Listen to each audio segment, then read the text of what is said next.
नमस्कार मित्रों, आज हम आपके लिए अभय जो अलंकार है सलेश अलंकार का अध्ययन कराते हैं।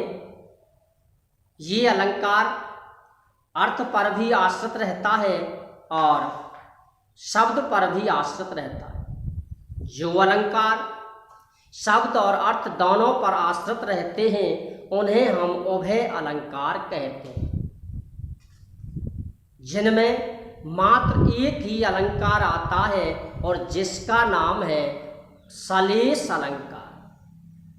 आइए आज हम आपके लिए सलेश अलंकार का अध्ययन कराते हैं। सलेश अलंकार का मतलब है, अर्थ है कि जब काव्य में एक शब्द के अनेक अर्थ निकलते हैं तो वहाँ सलेश अलंकार होता है।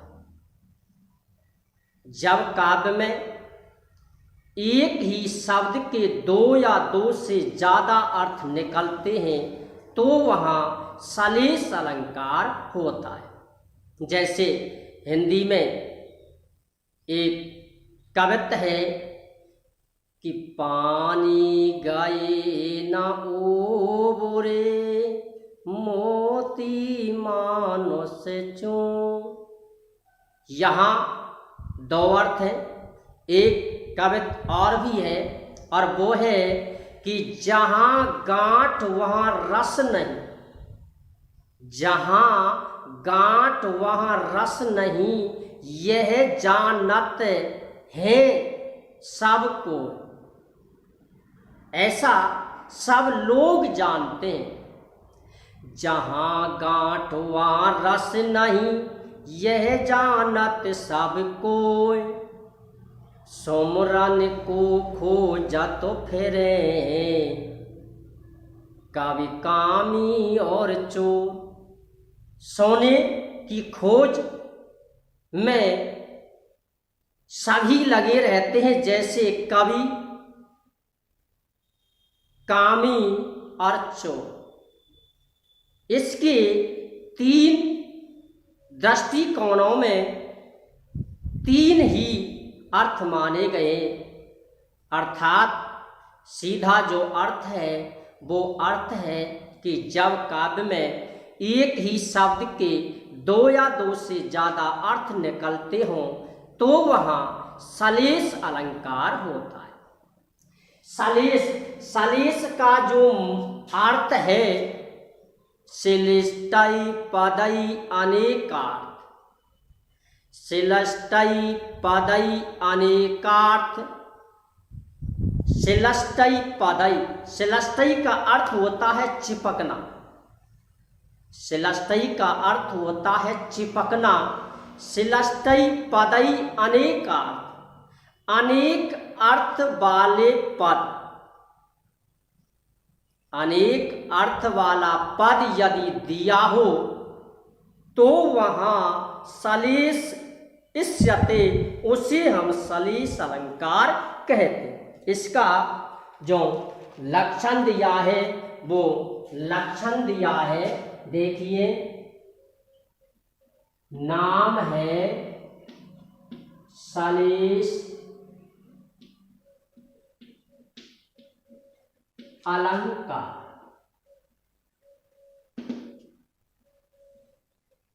इसका लक्षण है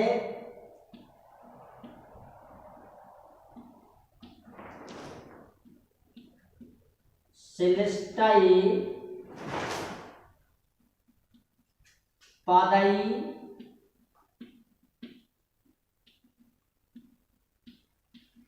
अनेकार्थ।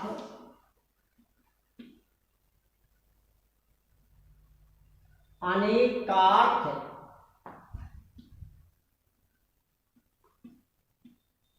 अभिधाने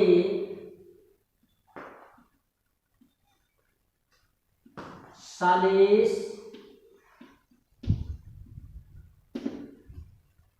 श्लिष्टै मान होता है चिपकना। श्लिष्टै पदै अनेकार्थ अभिधाने सलेश इष्यते। उधर यदि नहीं दिखता है तो मैं यहां लिखता हूं नीचे इष्यते, यानी उसे हम सलेश अलंकार कहते हैं। ये इसका दिया है लक्षण। शिलष्टई, इसका अर्थ है चिपकना।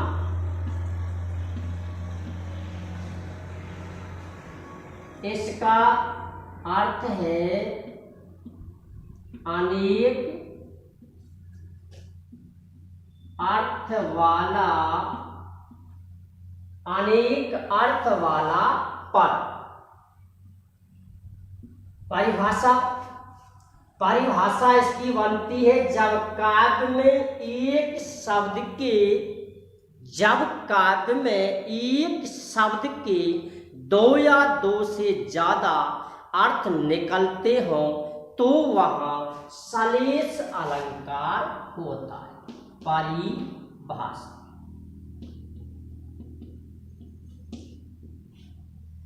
जब काव्य में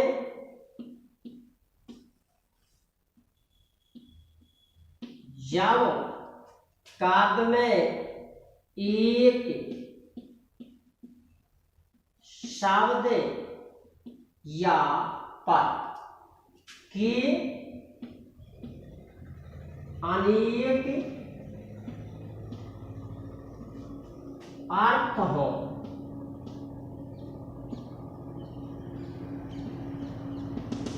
इसकी परिभाषा बन गई।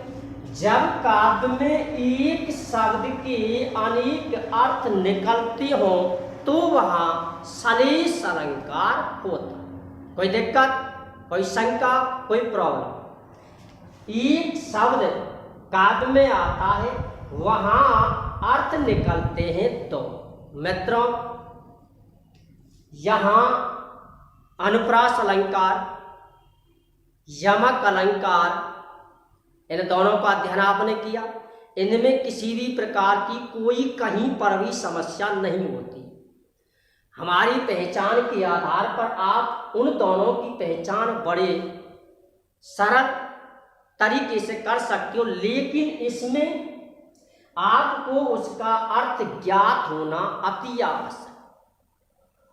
लेकिन अधिकांशतः जो उदाहरण दिए जाते हैं वो अधिकांशतः प्रसिद्ध जो उदाहरण है उन्हीं उदाहरणों को पूछा जाता है, इसलिए कुछ बच्चों के लिए राहत मिल जाती है।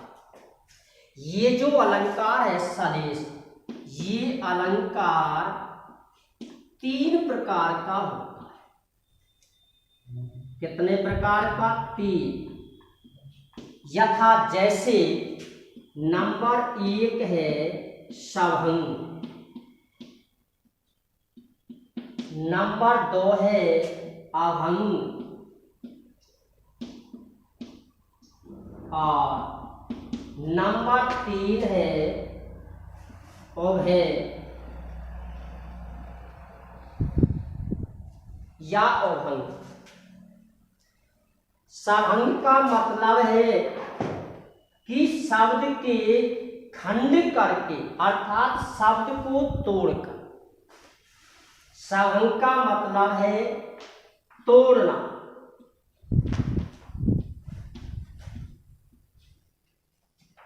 सभंग तोड़ना, अभंग नहीं तोड़ना। अभय माने तोड़कर या नहीं तोड़कर। ये अलंकार 3 प्रकार का होता है, सभंग सलेश अलंकार, अभंग सलेश अलंकार और तीसरा है अभय या अभंग सलेश अलंकार। सभंग का मतलब है कि शब्द के भाग करके अर्थात शब्द को तोड़कर यदि उसके 2 या 2 से ज्यादा अर्थ निकलते हों तो वहां सभंग सलेश अलंकार होता है। यदि शब्द को नहीं तोड़कर एक ही शब्द के, शब्द जैसा है उसी शब्द के यदि दो अर्थ निकलते हों तो वहां उभय सलेश अलंकार होता है। शब्द को तोड़कर या नहीं तोड़कर, शब्द का विभाजन करके या नहीं करके उसके दो या दो से अधिक अर्थ निकलते हों तो वहां उभय सलेश अलंकार होता है। ये तीन प्रकार का होता है। नंबर 1, शिलस्तई का अर्थ है चिपकना। ये छोटे प्रश्न पूछ लिए जाते हैं। अनेक अर्थ माने अनेक अर्थों वाला पद। जब काव्य में एक शब्द के अनेक अर्थ निकलते हों तो वहां सलेश अलंकार होता है। सभंग, अभंग और उभय तीन प्रकार का होता है। आपको जो नाम लिखना है वो अधिकांशतः सीधा ही नाम लिखना है और वो लिखना है सलेश अलंकार। इस प्रकार से हम इस अलंकार की पहचान बड़े ही सरल तरीके से दे सकते हैं। हिंदी में मैंने सबसे पहले एक कविता सुनाई थी, उसमें दो या दो से अधिक अर्थ निकलते हैं। उसी प्रकार से हम यहाँ इसके उदाहरण देते हैं। उदाहरण,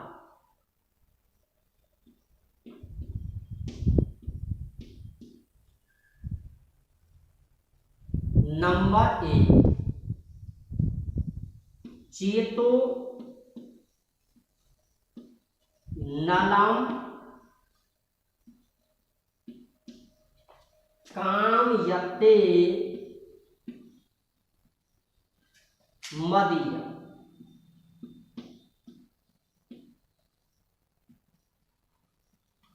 ये उदाहरण है। चेतो नलम कामयते मदीयम्। चेत माने मन, नलम माने नल के बिना, कामयते नल कामयते चाहता है, मदीयम् माने मेरा। मेरा मन नल को चाहता है। मेरा मन किसको चाहता है? नल को। इसके खंड नहीं करके इसका अर्थ निकलता है कि मेरा मन नल को चाहता है। दमयंती का जब राजा नल से विक्षेप हो गया था, छोड़कर चला गया, तो उस समय दमयंती ने कहा कि मेरा मन नल को चाहता है। दूसरा अर्थ जब हम इसको तोड़ते हैं, चेतो ने लंकाम आयते मदीयम्। चेतोन लंकाम, चेतो मन ने नहीं, लंकाम लंका को, आयते चाहता है, मदीयम् मेरा। तीसरा जो अर्थ है, पहला अर्थ है खंड जब नहीं करते हैं कि मेरा मन नल को चाहता है। मदीयम् मेरा, कामयते चाहता है, नलम नल को, चेत माने मेरा मन नल को चाहता है। खंड जब इसके करते हैं तो इसका होता है चेतो। दूसरा जब होता है चेतो ने लंकाम आयते मदीयम्। जब हम इसके खंड करते हैं तब ये अलग इसका रूप बनता है, चेतोन लंकाम आयते मदीयम्। मेरा मन लंका को नहीं चाहता। सीता जी ने जिस समय सीता जी को रावण हरण करके लंका में ले गया था, वहां अशोक वाटिका में बैठी हुई सीता ने अपने अंतरात्माओं से हनुमान के सामने कहा, कई बार कहा है, उसने कहा है कि मेरा मन, हे हनुमत, श्री राम से जाकर कहना कि मेरा मन इस लंका में एक पल भी नहीं लगता है। चेतोन लंकाम आयते मदीयम्, मेरा मन लंका को नहीं चाहता है, अर्थात मेरा मन इस लंका में एक पल भी नहीं लगता है। चेतने अलम, चेतन अलम, मेरा मन आग को आयते मदीयम चाहता है। चेतन, मेरा मन आग को नहीं चाहता है। इस प्रकार से शब्द के जब हम अर्थ करते हैं तो इस समय 3 अर्थ निकलते हैं, सभंग, अभंग और अभय। अर्थ निकालते समय आपको इनका नाम लिखने की कोई आवश्यकता नहीं है, क्योंकि इसमें व्याकरण के प्रत्येक बिंदुओं में विद्यार्थी को कुछ ना कुछ राहत दी जाती है, इसलिए ये नाम लिखना अति आवश्यक नहीं है। आपको तो सीधा ही नाम लिखना है और वो लिखना है सलेश अलंकार। नंबर 1 उदाहरण। इसके बाद आगे भी हम इसके उदाहरण देते हैं। जैसे मैं इसको हटा रहा हूं, यदि आपने नोट नहीं किया हो तो शीघ्रता से इसे नोट करना। अजरा, अजरा अमरता, अजर और अमर की तरह। ये अगला उदाहरण है। अजर और अमर की तरह कस ने किसको पूरी प्रिया, प्रिया अयोध्या नगरी प्रिय नहीं लगती है। उदाहरण नंबर 2।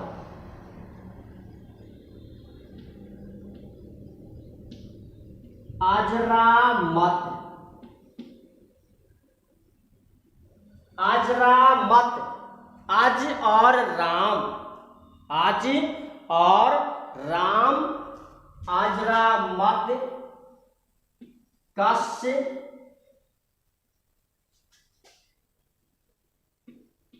ने अयोध्या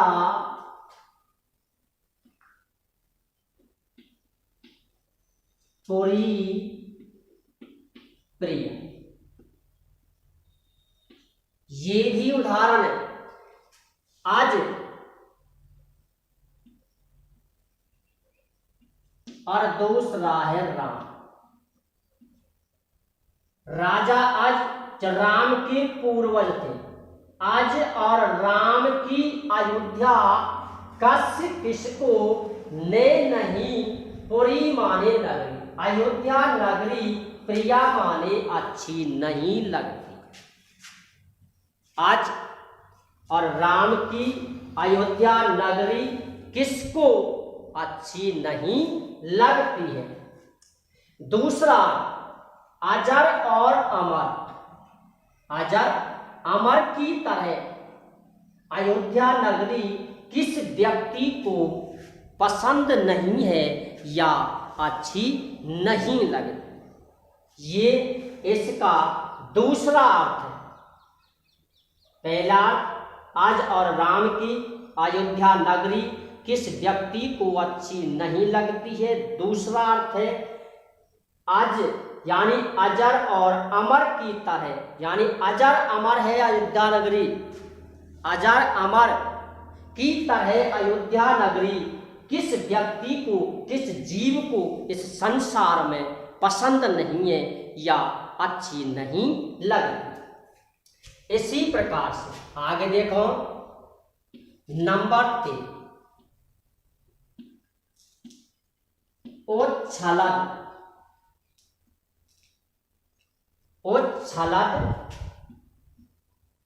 कीलाल, उच्छलद कीलाल सुशोभे, शोभे।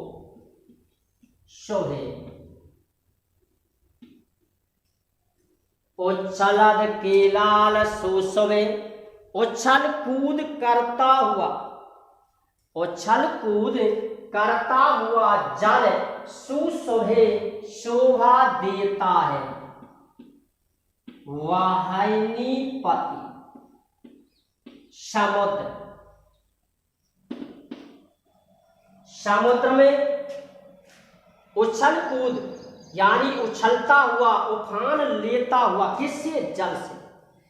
जल से उफनता हुआ, जल की लहरों से सुशोभित होता हुआ समुद्र बड़ा ही प्रिय लगता है, अर्थात सुशोभे, शोभा देता है। कीला, इसके कितने अर्थ हैं? 2। नंबर 1, उछल यानी उफान लेता हुआ, किससे? जल। जल की उफानों से, जल की किलकारियों से उछल कूद करता हुआ जल वाला बाहली पति समुद्र शोभा देता है। दूसरा, कीलाल के 2 अर्थ हैं। कीलाल एक अर्थ है जल और एक अर्थ है रक्त। बाहली पति के 2 अर्थ हैं, एक अर्थ है सागर और दूसरा अर्थ है सेनापति। पहला सागर और दूसरा अर्थ है सेनापति। बाहिनी पति के कितने अर्थ हैं? 2। पहला अर्थ है सागर और दूसरा अर्थ है सेनापति। यहाँ तक आपको दिखाई देने में कोई भी समस्या नहीं होगी। कीलाल के अर्थ है 2, जल और रक्त। बाहिनी पति के अर्थ है 2, सागर और सेनापति। दूसरे अर्थ के अनुसार सेनापति रणभूमि में रक्त, कीलाल रक्त उच्छलत बहाता हुआ, खून बहाता हुआ शोभा देता है। सेनापति युद्ध के मैदान में खून बहाता हुआ सुशोभे शोभा देता है। यहाँ कीलाल के 2 अर्थ हैं, जल और रक्त। वाहिनी पति के भी 2 अर्थ हैं, सागर और सेनापति। इसलिए यहाँ भी अलंकार है सलेश अलंकार। और भी यदि आपको देने हैं तो मैं और भी इसके उदाहरण देता हूँ। जैसे प्रतिकूलताम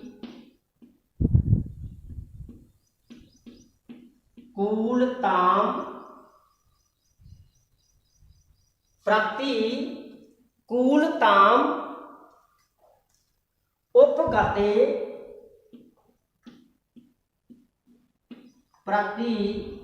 प्रतिकूलताम उपगते, प्रतिकूलता को उपगते प्राप्त करता है विधौ।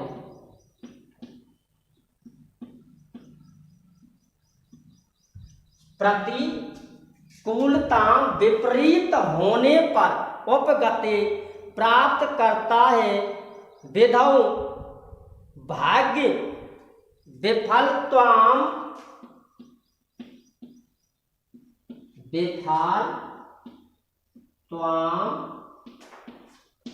इति। सात न प्रतिकूलताम उपगते, प्रतिकूलताम उपगते विधौ विफलत्वम इति बहु साधन। विधौ इसके भी 2 अर्थ हैं। इसके भी कितने अर्थ हैं? 2 अर्थ हैं। दूसरा इसको मैं यहाँ हटाता हूं। नंबर 1 विधौ, इसके 2 अर्थ हैं भाग्य और दूसरा जो अर्थ है वो है चंद्र। भाग्य के विपरीत होने पर, प्रतिकूलता विपरीत, भाग्य के विपरीत होने पर मनुष्य साधन से युक्त भी विफलत्व में असफल हो जाता है। यदि मनुष्य के पास सर्वसंपन्न साधन हो लेकिन उसका भाग्य उसका साथ नहीं देता है तो वह विफल हो जाता है, अर्थात कार्य में सफल नहीं होता। उसी प्रकार चंद्रमा के विपरीत होने पर सब कुछ विफल हो जाता है। यदि चंद्रमा विपरीत हो तो प्रकृति का जो नियम चक्र है वो नियम चक्र बदल जाता है। सूर्य यदि विपरीत हो जाता है तो प्रकृति का जो नियम चक्र है वो भी विनाश की ओर अग्रसर होने लगता है, क्योंकि सूर्य हमें प्रकाश देता है और चंद्रमा हमें शांति देता है, शांति का प्रतीक है। इसलिए भाग्य के विपरीत होने पर मनुष्य असफल हो जाता है। उसी प्रकार से इस विधि जो शब्द है उसके दो अर्थ हैं, विधि माने भाग्य और विधि माने चंद्रमा, अर्थात इसके दो अर्थ हैं भाग्य और चंद्रमा। इसलिए इन सभी पदों में, इन सभी पंक्तियों में सलेश अलंकार का प्रयोग किया गया। इस प्रकार से निष्कर्षतः यदि काव्य में एक शब्द के दो या दो से अधिक अर्थ निकलते हों तो वहाँ सलेश अलंकार होता है। सलेश अलंकार 3 प्रकार का होता है, सभंग, अभंग और अभय। इस प्रकार से ये सलेश अलंकार का अध्ययन हमने आपके लिए किया है। आप इसे अच्छी तरह से इसका अध्ययन करें। जय हिंद, जय भारत।